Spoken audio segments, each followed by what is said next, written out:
podcast, and with me today is Mr. Leon, the word Brathwaite. Leon, how you doing this afternoon? Well, I can't complain. It's been a crazy couple weeks, right? Indeed. You know, last week's show we kind of talked about a lot of timely issues. Today we're going to talk about a bunch of more philosophical kind of discussions. Indeed. So our first one, we're talking about affordable housing, right? Affordable housing is a issue that crosses the country, crosses all scopes of life, right? But what's interesting is how you've got a tale of two narratives. These two stories here we're covering, they're covering the exact same story, but look how the AP covers it. Lawsuits challenges California's affordable housing programs after Supreme Court ruling. And you know, the Pacific Legal Foundation, who's actually the one who's doing the lawsuit, they're pointing out that Palo Alto is not letting this family build their dream house because they want to put in a second, like an alternative unit or something. They want to build a second building on it. And because they want to put a second building on their property, which is plenty big for a second building, now they're going to get put under redevelopment, and they want to make them put under like extra buildings. And so we've gotten this notion that affordable housing, we all know as libertarians, we all know the way to get affordable housing is to just build housing, right? There's the only way to have affordable housing is to actually have more housing than you need, which brings down the supply. But all of these, whether it's lawsuits, regulations, all they do is drive up costs. Indeed. And so what are we going to do about this? It's not just the what I want to talk about today is not just the regulations, which we talk about enough, but the conversation around these regulations. Indeed. How do we change the conversation? Well, you know, James, we are on a not slightly, I would say a very dangerous path here, because all over the country, we are seeing cases like this. You just spoke about that family who the city of Palo Alto is essentially forbidden from building their dream home on a property that they own. And now they are now asking them to put in a unit or a couple of units or something just so that it could become affordable housing for some tenant who they don't know or they have no connection to. I mean, this sounds quite ridiculous when you think about it. And they say, well, if you don't want to do that, you could pay the city of Palo Alto like $55,000. So we are talking about affordable housing. Affordable to whom? If you got to pay $55,000 in fees and fines for this affordable housing program to the city of Palo Alto. We are on this trend where social justice and compassion for the poor is now supposed to override our constitutional rights and our property rights. And this cannot stand. The Supreme Court have ruled several times that these sort of things are unconstitutional. And I am sure, I'm no lawyer, but I am sure this one is too. Well, and I think the EUs, I think that's their name, will eventually prevail, but it's going to take them some time and some dollars in getting through the courts. Yeah, it's going to take some time, and it shouldn't, because we know from long experience, right, that these type of programs actually hurt the poor. Yes. So is that the real, when they come up and say, well, we're trying to get these programs and these affordable housing programs to help the poor, are they telling the truth? Well, or are they just using the poor as an excuse to put in their social programs anyway? The ultimate end goal of social programs, right? Where the government controls almost everything. Well, I believe that liberals think that their good intentions is the end product. It's not what actually happens. Okay, and there's a very common expression we use, the road to hell is paved with good intentions. And that's what always happens. Whenever the government touches stuff, it becomes one brick on that road to hell. So yes, their good intentions are there, and they probably do want to help the poor, but their track record on helping the poor is not very good. But you would think at some point you'd look at your policies and go, they have backfired. Okay, so we were wrong, so let's change them. And we're going to discuss a little bit later on how some of them are starting to kind of view this perspective, hey, maybe we've gone too far. But they still don't seem to understand that just because you desire something and you want to put in some policies that sound great, that make you feel good, but at the end of the day, in 10 years, you're worse off. And we know this, right? Argentina is the perfect example. We keep using it over and over here again, but it's because it's the only real place where this has been tried, where you've gone from extreme socialism to, I wouldn't even call it extreme libertarianism. They're just kind of centrist now, right? Yes. They've just kind of gone to something more normal rather than far left socialists. You know, as much as we like Milei, he's been actually relatively, from a libertarian perspective, he's been cautious about what he has cut and what he hasn't, and the path he's taken, which we appreciate, because, you know, it's dangerous to just go hacking things away, right? True. And I'm sorry if I cut you off. No, go, please. Yeah. And the thing is, though, I think in Malay's case, he went from, I mean, Argentina was a very prosperous, relatively prosperous country at one time. And then the socialists came in and the military came in and they just ran that country into the ground. And Malay came about, and he had some very good ideas, and he still does.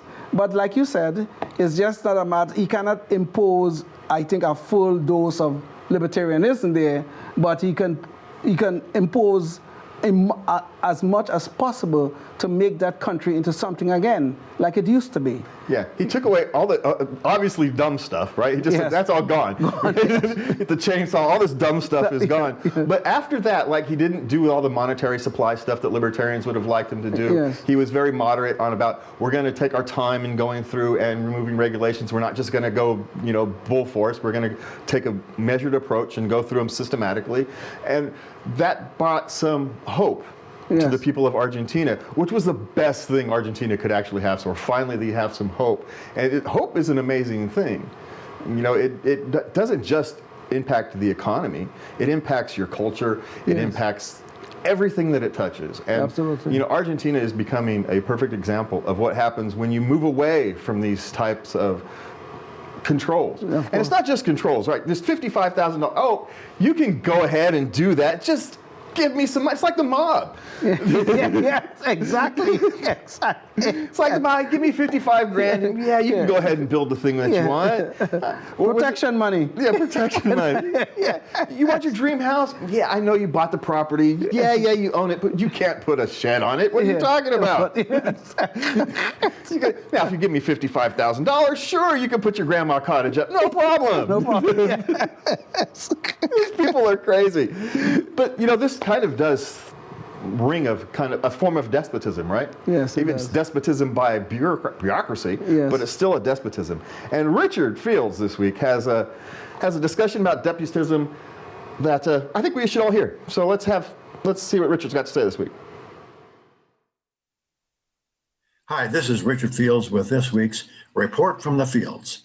The Ninth Circuit Court of Appeal has the dubious distinction of having its rulings overturned by the U.S. Supreme Court more frequently than any other court of appeal. But in Nguyen versus Banta, the court made a final decision that will almost certainly pass muster at the U.S. Supreme Court. The issue was California's law limiting the purchase of guns to one per month per individual. The court issued a full-throated defense of the Second Amendment, saying, and I quote, "We are not aware of any circumstance where government may temporarily meter the exercise of constitutional rights in this manner, and we doubt anyone would think government could limit citizens' free speech right to one protest a month, their free exercise right to one worship service per month, or their right to be free from unreasonable searches and seizures to apply only to one search or one arrest per month," end quote. Reasonable people might ask why libertarians are so adamant in defending the innate right of people to keep and bear arms. After all, isn't the Libertarian Party the only party to be consistently anti-war? Well, yes, but there is an exception. That exception is the case of self-defense. Libertarians are not pacifists. Our response to an attack, whether it be by a mugger or by a foreign nation or our own nation, is not to raise the white flag and ask for mercy. Of course, it could be, but more likely, a libertarian's response is to fight back and fight like hell. We take our rights to life, liberty, and property to be absolute and sacrosanct. In its simplest forms, the libertarian ethos is don't hit people, don't take their stuff, and keep your word. Those are the values we try to live by. But when other people violate those rules against us by assaulting us, robbing us, or scamming us, we reserve the right to fight back. On a personal level, when an armed robber threatens us or our loved ones with a gun, we reserve the right to shoot back. And at the level of governance, in the words of Thomas Jefferson, in the Declaration of Independence, we have the right, and I quote, and duty to, when a long train of abuses and usurpations pursuing invariably the same object evinces a design to reduce them under absolute despotism, it is their right, it is their duty to throw off such government and to provide new guards for their future security, end quote. The ability to throw off absolute despotism requires arms, and keeping and bearing arms is what the Second Amendment is for, making sure we have the weapons needed to throw off those who would assault us or rob us, whether they be individual robbers or gangs of robbers, and government has the potential to be the largest robber gang imaginable. That's this week's Report from the Fields. I'm Richard Fields. See you again next week. You know, Leon, I was reading yesterday about the French Revolution and how the French Revolution went off the rails because people went on the moral crusade. Mm-hmm. You know, and that's the real danger. That kind of thing is what I view. You know, and here in the United States, I'm not worried about a revolution of us taking up arms and overthrowing the government. We'll overthrow the government peacefully. It is what we'll do here. But it's a moral revolution that I'm actually worried about. People on the moral crusade, be it left, be it right, be it some political perspective we don't even know exists yet. It's people on moral crusades, when they get power, become exceedingly dangerous. And at that time, that's when individuals need to have the ability to protect themselves, not from the government, from the mob. Yeah. It's the mob that you really need the protection from. Well, you know, I mean, of late, you know, I don't know if you could call this part of the moral crusade, but certainly free speech has been under attack. The Second Amendment is under attack, and the Second Amendment is there to ensure the First Amendment, and even the right of self-defense is under attack. I mean, people have been persecuted for protecting themselves. So whether you're right, whether it's coming from the left or coming from the right, I think individual rights in general are under attack. I mean, we just spoke about that case with the family in Palo Alto. Their individual rights and their property rights are under attack because the city thinks that they should have these affordable units for people that they have no connection to. I mean, these are the dangerous trends that we are seeing in our society today, and these are the dangerous trends we must stand up against. Yeah, and we've seen it, whether it's, you know, currently we've seen it from the left, that Mangialone guy, you know, there's people cheering him on for killing people. Exactly. And it's absurd, but yet it's very dangerous, right? When you accept it from your side, but wag your finger at the other side, you know, you actually create this land where everybody's living in hypocrisy, so nobody has any real values they have to uphold. Sure. Yeah, if I may add, James, under no conditions should we allow the uneven dispensation of justice. We should never allow that. This is what caused Jim Crow. This is what caused slavery, is that uneven dispensation of justice on an uneven application of the law that caused these things to be in place and stay in place for quite long times. So we should never allow those things to come back.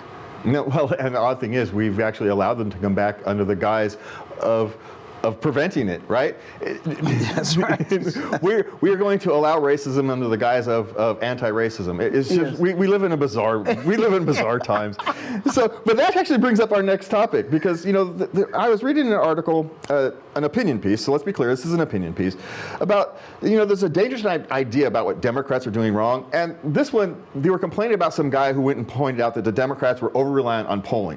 right? That's was his argument. Democrats are over-reliant on polling, which is true. They're over-reliant on polling, and the problem with being over-reliant on polling, because it's so easy to cook a poll. Sure. Yes. You don't even have to do it purposely, right? You can just arrange your questions in a poor manner, and you can cook a poll on accident that way. Sure. Just by the way you arrange your questions. Without a doubt. And so, not even nothing nefarious. It's just you don't phrase it properly. You can cook a poll, and so they're saying, but the other guy was going, well, no, it's.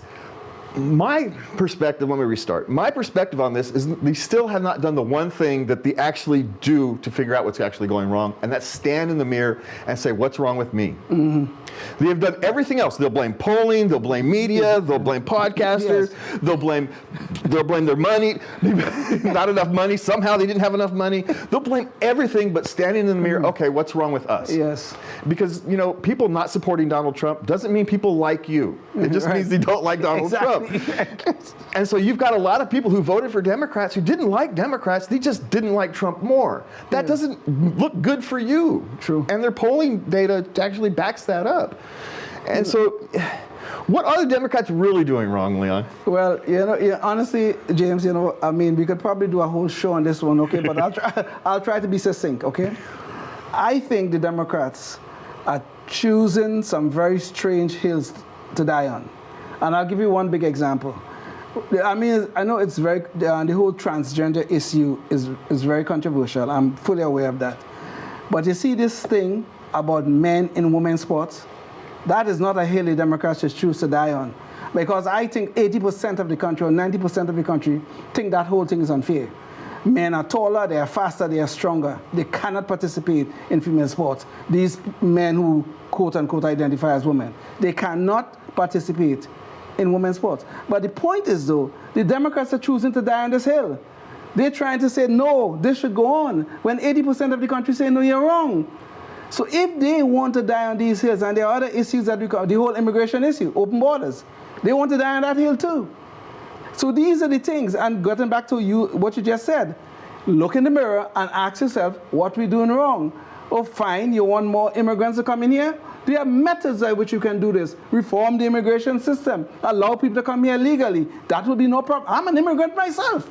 Okay, that would be absolutely no problem.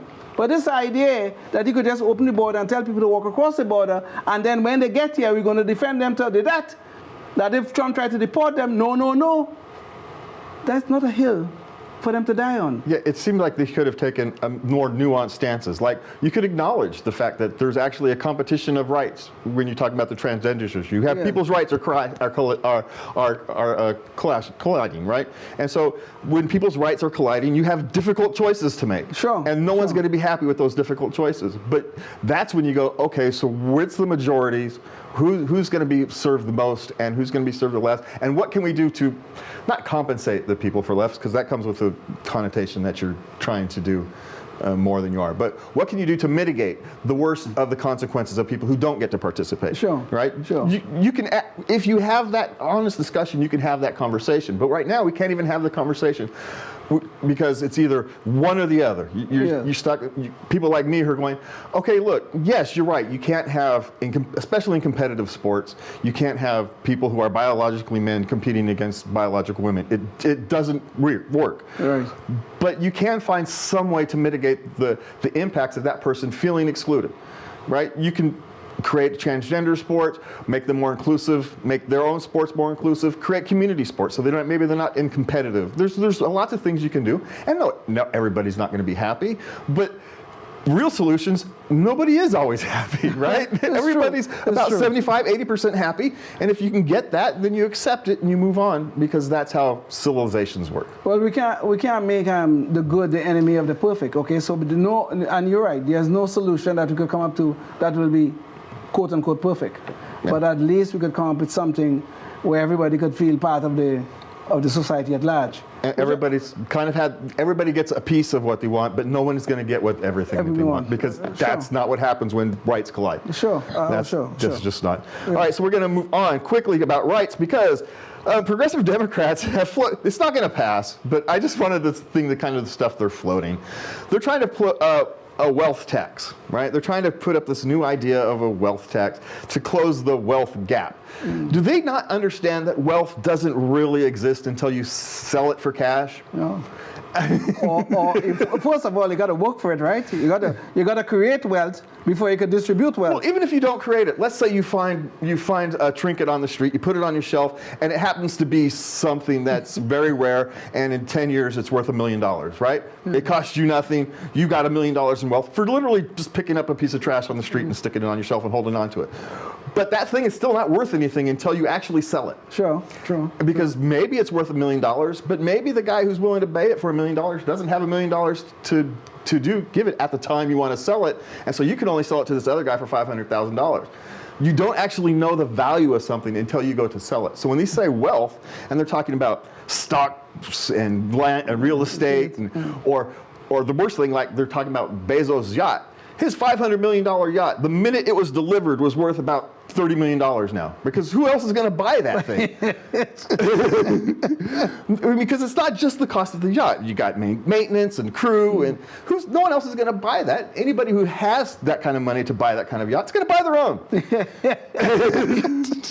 So that $500 million yacht, he was just redistributing his wealth. He was taking $500 million of his wealth and handing it to a shipbuilder and the people who built his boat. But you see, the problem we face is that these bureaucrats have no concept of the or understanding of how wealth is created or why wealth exists.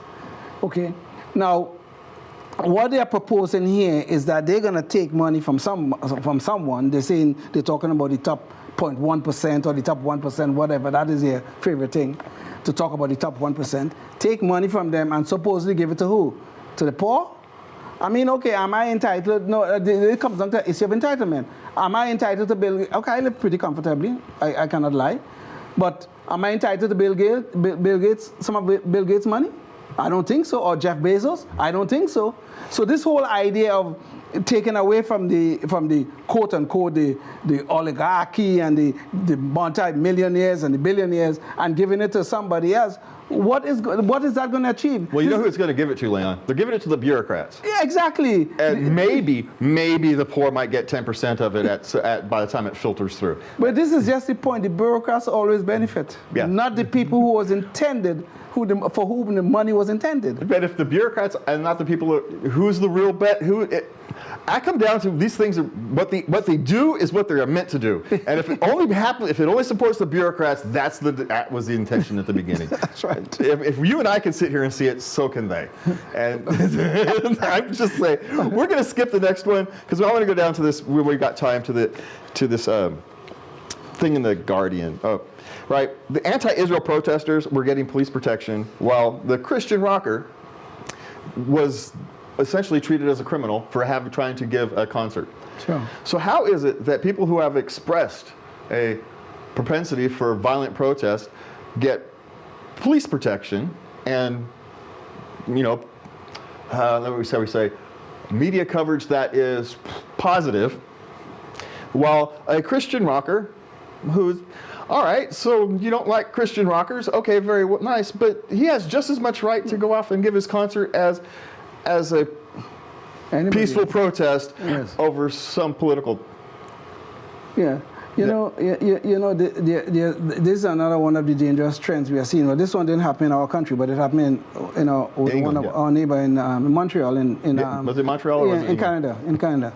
But there was a protester, one of these protesters, who stood up and called for the extermination of Jews. He verbally said this. Nobody charged him. He could be prosecuted under Canada law for inciting violence, I believe. Well, in Canada you can. You don't have free speech in Canada. Yeah, but nobody cared about that. But this, getting back to the Christian rocker, they were talking about his speech is hateful and blah, blah, blah, and all this sort of things like that. And what did the man do? The man only talking about his faith, and he's doing it through music and gospel singing. But yet, other people could get up there and call for the extermination of another group of people, and that's okay.